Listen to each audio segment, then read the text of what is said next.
Our goal for this video is to talk about experimental design and model organisms. Quick note, in these short videos, I will not cover everything that is in the PowerPoint or in the guided reading questions.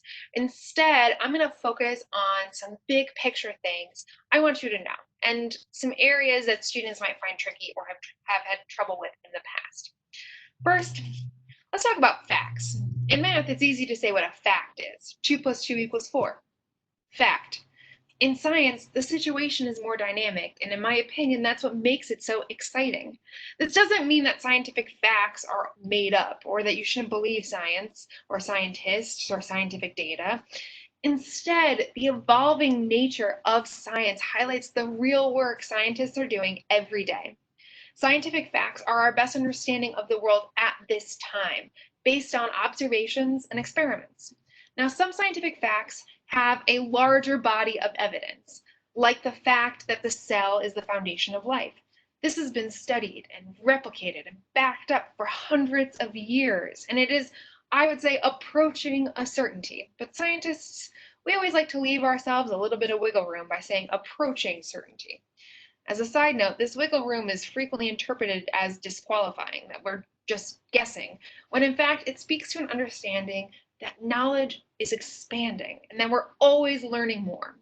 So the cell is the foundation of life, nearly a certain fact. The fact that I studied with my PhD that protein aggregates cause Alzheimer's disease, now this is a fact with less evidence than the cell theory, though we have still known for 30 years about protein aggregation in Alzheimer's, and it's been repeated by hundreds of different labs at this point. When you evaluate a fact, you need to look at the data and then ask yourself, what evidence is there? How often has this been replicated? Facts come from experiments, which are designed to prove a hypothesis. And a hypothesis is a testable prediction. Often, scientists will try to disprove the null hypothesis as a way of proving the hypothesis. For example, if my hypothesis is that Tylenol won't cure the flu, I can try to disprove the opposite by saying that Tylenol will cure the flu.